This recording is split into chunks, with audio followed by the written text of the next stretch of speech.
Hi friends, ఈరోజు నీకేం తెలియదు కథనం గురించి తెలుసుకుందాం. 11 నెలల మధుమిత అమ్మా మొదటిసారి మా చిట్టి తల్లి పిలుపు. ఆనందంతో కనులు చెమర్చిన తరుణం, ఒకంత గర్వం. ఎత్తుకొని గిరిగిరా తిప్పి పాపాయి మోముని ముద్దులతో నింపాను. దానికి ఏమర్థమైందో బోసి నవ్వుతో మైమర్పించింది. ఏమిటా స్పీడు, పాపకి కళ్ళు తిరగవు? నీకేం తెలీదు. మూడవ ఏట మధు ఏడ్చి ఏడ్చి కళ్ళు ఎర్రబారి ఉన్నాయి. తనని అలా స్కూల్లో వదిలి రావడానికి ఎంత బాధపడ్డానో. ఇంకా ఏడుస్తోందో ఏంటో. 10 అయింది. ఇంకా 2 గంటల టైం ఉంది లాంగ్ బెల్కి. స్కూల్ బస్సులో పెద్ద పిల్లలు జగా ఇస్తారో లేదో, పాప సరిగ్గా కూర్చుందో లేదో, బుర్ర నిండా ఆలోచనలు. అయినా ఈయనెందుకు అంత దూరపు స్కూల్లో జాయిన్ చేయడం? చిన్నపిల్లని కూడా చూడలేదు. శ్రీవారి మీద కోపం.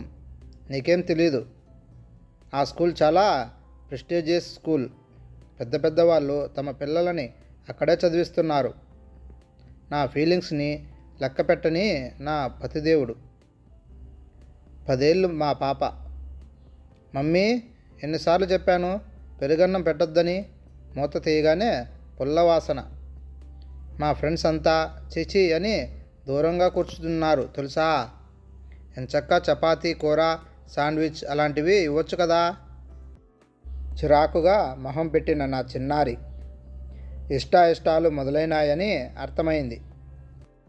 ఎలా తల్లివయ్యావో నీకేం తెలీదు. దానికి ఇష్టమైన తినుబండారాలు పెట్టవచ్చు కదా. మా వారు 13 ఏళ్ల ప్రాయంలో మెల్లిగా అందాలు ఇచ్చుకుంటున్న మధుమితారావు వాళ్ళ నాన్న పేరులోనే రావుని చివరి తెచ్చింది. అద్దం ముందు ఉండే సమయం ఎక్కువైంది. తనని తాను చూసుకుంటూ మురిసిపోవడం, స్నేహితుల ప్రభావం. ఈ మార్పులని అపురూపంగా చూస్తూ తన కెమెరాలో ఖైదు చేసే శ్రీవారు పిల్ల చేయి జారిపోతుందేమో అనే నా భయాన్ని నీకేం తెలీదు అని కొట్టిపారేస్తూ టిన్ పార్టీ అరేంజ్ చేసి స్మార్ట్ ఫోన్ ప్రజెంట్ చేస్తారు. పిల్లని అదుపులో పెట్టండి అనే నా ఆవేదన అరణ్య రోదనే అయ్యింది. స్వీట్ 16లో mom dad we have a picnic this weekend, 500 rupees please అంటూ ఆయన పర్సులోంచి డబ్బు తీసుకుని బై చెప్పి వెళ్ళిపోయింది మా స్వీట్ గర్ల్. ఏదో చెబుతోన్న నన్ను వారిస్తూ, ఒకగానొక పిల్ల, దానికి సరదాలుంటాయి, నీకేం తెలీదు ఊరుకో అని సమర్థిస్తున్న మా వారు. ఏ మాటకా మాట చెప్పుకోవాలి. మా ముద్దుల పట్టి చదువులో ఎప్పుడు ముందుండేది. అప్పుడే ఇంజనీరింగ్ పూర్తి చేసింది. 20 ఏళ్ళు యువతి. డాడీ ఎల్ఎన్టీలో జాబ్, చెన్నై పోస్టింగ్. ఆనందంగా చెప్తున్న మా బంగారం.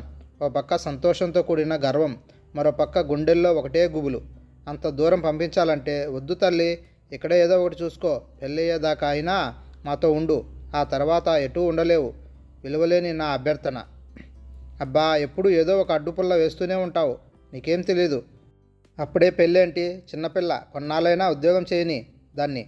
విసుగ్గా శ్రీవారు. 22 ఏళ్ల తరుణి. మమ్మీ, కాట్లో క్వాలిఫై అయ్యాను. అహ్మదాబాద్లో MBA సీట్ వచ్చింది. జాబ్ రిజైన్ చేశాను. వస్తూనే నన్ను చుట్టేసిన ఫ్యూచర్ ఇన్వెస్ట్మెంట్ బ్యాంకర్. 24 ఏళ్ళు ఇన్వెస్ట్మెంట్ బ్యాంకర్. ఒక పెద్ద 5 నక్షత్రాల హోటల్లో కూతురి సక్సెస్ని సెలబ్రేట్ చేస్తున్న శంకర్రావు. IT ఆఫీసర్ మా శ్రీవారు. అందరికీ గొప్పగా మా అమ్మాయికి 30 లక్షల package. Investment banker in ICICI. మా అమ్మాయి అంచెలంచెలుగా ఎదిగిపోతోంది. మా ఆయన గర్వం ఆకాశాన్ని అంటుతున్న తరుణాన వీడియో కాల్లో, hi daddy, how are you? I am fine dear. Mom is good. As usual she is worried of your marriage. అదేదో పెద్ద జోక్ లాగా పెద్దగా నవ్వుతూ, ఇంతలో మధు పక్కన ఎవరో ఒక అతని మొహం. ఈ ఈజ్ సంతోష్ పాట్కర్. IIMలో కలిసి చదువుకున్నాము. ఈ ఈజ్ మై కొలీగ్ టు. నాలో ఏదో సందేహం. ఇంతై వటుండింతై. నమస్తే uncle, how are you all? Santosh పలకరింపు. Hi aunty. ఆ ముక్కుబడి పలకరింపులోనే తెలిసిపోయింది మా అమ్మాయి నా గురించి ఇలా. మా మమ్మీకి ఏమీ తెలీదు. It is daddy who takes the decision చెప్పిందేమో. నాలోని అలజడి తెలియనికుండా హాయ్ అన్నాను. Dad, we like each other, we want you get married. His parents are okay with it. They will call you tomorrow. ఒకంత షాక్తో బేబీ అని మాత్రం అనగలిగారు ఆయన. ఓకే డాడ్, బై అని చెప్పి కాల్ కట్ చేసింది మా పుత్రికారత్నం. మౌనంగా అటు ఇటు తిరుగుతున్న ఆయనతో, ఏమిటిది ఇలా చేసింది? ఇన్ఫామ్ చేస్తోందా? పర్మిషన్ అడుగుతోందా? మీరేం మాట్లాడరేం అని కోపం కంగారు మిళితమైన స్వరంతో అరిచాను. ఆ అబ్బాయి పేరెంట్స్ ఫోన్ చేస్తారట కదా, చూద్దాం. నీకేం తెలీదు, ఊరికే ఏడుపు గోల, విసుగు, కోపం, చికాకు, ఇంకా ఏవైనా ఉంటే అన్నీ కలగలుపుగా నా నుండి ఒక గాఢమైన నిట్టూర్పు. పక్క రోజు ఫోన్ చేశారు ఆ అబ్బాయి నాన్న. మమ్మల్ని వారి 25వ పెళ్లి రోజు పార్టీకి ముంబైలో వారి ఇంటికి ఆహ్వానించారు. మేము ముంబై పయనమయ్యాము. మా అమ్మాయి రిసీవ్ చేసుకుని తనుండే ఫ్లాట్కి తీసుకువెళ్ళింది. అది వాళ్ళ నాన్న దారంతా కబుర్లు. నాకు కానీ నా మాటకి కానీ విలువ లేదని తెలిసి మౌనంగా ఉన్నాను. సాయంత్రం 5 గంటలకి సంతోష్ వచ్చాడు. వీడియో కాల్లో తెలియదు లేదు కానీ తెల్లగా 6 అడుగులు ఉంటాడు. అతను రాగానే మా పిల్లది అల్లుకుపోయింది. అసలే కురచ దుస్తుల్లో ఉన్న మా అమ్మాయి మీద కోపంగా ఉన్న నాకు ఈ చర్య నచ్చలేదు. మొహం తిప్పుకున్నాను. మా వారికి ఏమీ తప్పనిపించలేదనుకుంటా. ఇవేమీ పట్టించుకోకుండా గలగలా మాట్లాడుతుంది మా అమ్మాయి. అందరం పడవలాంటి సంతోష్ కారులో అతని తల్లిదండ్రులని కలవటానికి బయలుదేరాము. ఏదో జూహా ఏరియాట. ఒక పెద్ద బంగ్లా ముందు ఆగింది కారు. వెంటనే గేటు దానంతట అదే తెరుచుకుంది. పార్టికోలో ఆగగానే ఒక 4 పరిగెత్తుకొచ్చి డోర్ తీసి విష్ చేశారు. ఇంతలో అతని తండ్రి వచ్చి, hello mister Rao, I am Chaman Patkar అంటూ మా వారికి షేక్ హ్యాండ్ ఇచ్చి లోపలికి ఆహ్వానించారు. చాలా పెద్ద స్థలంలో కట్టిన బంగ్లా. ఇంటికి ఒక పక్కగా పెద్ద ఖాళీ స్థలంలో లాన్, చుట్టూ మొక్కలు, అందంగా పూలతో. అప్పటికే కొద్దిమంది ఆహ్వానితులు తలో పక్కన చేరి కబుర్లాడుకుంటున్నారు. అందరూ అధునాతమైన దుస్తులతో. కొత్తగా ఉంది అక్కడి వాతావరణం. యువతీ యువకులు గోలగోలగా ఏదో తమదైన లోకంలో ఉన్నారు. ఓ పక్కన పాశ్చాత్య సంగీతం వాయిస్తున్నారు. కొందరు జంటలు మ్యూజిక్కి తగ్గట్టు లయబద్ధంగా అడుగులేస్తున్నారు. నా కళ్ళు సంతోష్ తల్లి కోసం వెతికాయి. ఇంతలో ఒక సర్వర్ ట్రాలీ తోసుకుంటూ వచ్చాడు. అతనితో పాటు అధునాతనంగా అలంకరించుకున్న ఓ అందమైన మధ్య వయసు ఆవిడ మా ముందుకు వచ్చింది. మై వైఫ్ సుష్మా పాట్కర్ అని ఆమెను పరిచయం చేశారు. నేను 2 చేతులు జోడించి నవ్వు మొహంతో నమస్తే అన్నాను. చేయి చాచిన ఆమె ఒక రకంగా నా వంక చూసి హాయ్ అని చాచిన చేతితో మా వారికి అందించి hello how do you do అంది. నాకు లుక్ ఇచ్చి షేక్ హ్యాండ్ ఇచ్చారు. ఈయనకి నన్ను పరిచయం చేయాలన్న ధ్యాసే లేదు. మా ఆయన సరే ఒక బాధ వీచిక నాలో. అది కనిపించనీయకుండా ఐయామ్ విమల అన్నాను. ఆవిడ అంతగా పట్టించుకోలేదు. ఏదో జ్యూస్ స్టార్టర్స్ సర్వ్ చేశారు. మగవాళ్ళిద్దరూ ఒక టేబుల్ దగ్గర కూర్చుని మాట్లాడుకుంటున్నారు. ఆవిడ ఎక్స్క్యూజ్ మీ అంటూ ఎవరికో హాయ్ చెప్తూ గుంపులో కలిసిపోయింది. మధుని సంతోష్ తమ వయసు వారి దగ్గరికి తీసుకువెళ్ళాడు. నాకు ఈ పరిస్థితి కొంత ఇబ్బందికరంగా అనిపించింది. చుట్టూ చూస్తూ అలా నిలబడిపోయాను. ఇంతలో చమన్ గారు మా ఇల్లు చూద్దురుగాని రండి అని ఇల్లంతా తిప్పి చూపించారు. ఆ ఇంటి వైభవం చూడడానికి 2 కళ్ళు చాలవని అనిపించింది. అతిథులతో ఆవరణ అంతా నిండిపోయింది. పూలమాలలు మార్చుకున్నాక కేక్ కటింగ్, ఒకరికొకరు కేక్ తినిపించుకున్నారు. ప్రాంగణం అంతా చప్పట్లు, ఈలతో హోరెత్తిపోయింది. అందరూ ఖరీదైన బహుమతులు ఇచ్చారు. నేను మా వారు సిగ్గుపడుతూ మేము తెచ్చిన వెండి కుందులు అందించాము. ఆమె అభావంగా పక్కన పెట్టేసింది. అందరూ ఓ పక్కగా ఉన్న బారు వైపు నడిచారు. ఆడ మగ తేడా లేకుండా అందరి చేతుల్లో గ్లాసులు. సర్వర్ ట్రేలో గ్లాసులతో మా దగ్గరికి వచ్చాడు. మా వారు తీసుకున్నారు. నేను కూల్ డ్రింక్ బాటిల్ తీసుకుని అలా చుట్టూ వద్దామని అడుగులేశాను. మా అమ్మాయి కానీ సంతోష్ కానీ ఎక్కడా కనబడలేదు. సుష్మా గారి చేతిలో కూడా గ్లాసు. ఆవిడ చుట్టూ హై సొసైటీ లేడీస్. అందులో కొందరు ఆమె లాంగ్ గౌన్ని, ఆమె కంఠాన్ని అలంకరించిన బెల్జియం కట్ డైమండ్ నెక్లెస్ని, వాటి ధరని అంచనా వేస్తుంటే కొందరు ఆమెను అసూయగా చూస్తున్నారు. నన్ను చూసి ఆమె కమాన్ జాయిన్ అజ్ అంది. నేను నవ్వేసి ముందుకు కదిలాను. ఈ సి అని ఎవరో అడిగారు.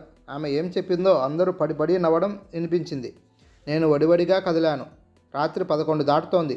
అందరూ డిన్నర్ చేసి బయట చెప్పేసి సెలవు తీసుకుంటున్నారు. నాకేమీ తినాలనిపించక ఏమీ తినలేదు. కొంచెం ముందుకు వచ్చాక మా వారి కంఠం అది కాదు విని ఆగాను. చెట్టు ఎత్తుగా ఉండటంతో వారిరువురికి నేను కనబడను. బహుశా ఇంత ఐశ్వర్యవంతమైన సంబంధం మీరు మీ అమ్మాయికి తేలేరు. ఆవిడ ఎప్పుడు వచ్చిందో చూశారుగా. మా సెలబ్రేషన్ ఏ స్థాయిలో ఉంటుందో. This was planned in the last minute. Otherwise ఇంకా గ్రాండ్గా చేసేవాళ్ళం అంది. ఏదో మా అబ్బాయి ప్రేమ దోమ అని ముచ్చటపడ్డాడు. మా మిసెస్ సిటీలోని ధనవంతులు లేడీస్ క్లబ్ ప్రెసిడెంట్. నాకు ఈ సిటీలో ఎంతో పలుకుబడి ఉంది. మాతో సంబంధం కలుపుకోవడానికి ఎంతోమంది ఇంట్రెస్ట్ చూపిస్తున్నారు. మీరా గవర్నమెంట్ ఆఫీసర్. మీరు మా అంతస్తుకు తగినట్టు పెళ్లి చేయగలరని నాకు అనిపించటం లేదు. సో మీ తరపున ఎంతమంది వస్తారో చెప్పండి. మేమే అంగరంగ వైభవంగా పెళ్లి చేయిస్తాము అన్నారు చమన్ గుక్కా తిప్పుకోకుండా. మా వారి ముఖం అవమానంతో ఎర్రబడింది. ఇంతలో మా అమ్మాయి అక్కడికి వచ్చింది. నేను కూడా వాళ్ళ పక్కన నిలబడ్డాను. నేను చూడండి, నా మాట పూర్తి కాకుండానే ఈయన నీకేం తెలీదు, నువ్వు మాట్లాడకు, మమ్మీ డాడీ చూసుకుంటారు, నీకేం తెలీదు, ఊరుకో. మా అమ్మాయి నేను పరిణామం ఏంటో అని చూడకుండా మీరు ధనవంతులైతే మేము అభిమాన ధనులం. పుట్టినప్పటి నుండి మా అమ్మాయి ఇష్టాలను తీరుస్తూ తన ఇష్టాలను పక్కన పెట్టి ఆమె కాళ్ళ మీద ఆమె నిలబడే స్థాయికి తెచ్చారు ఈయన.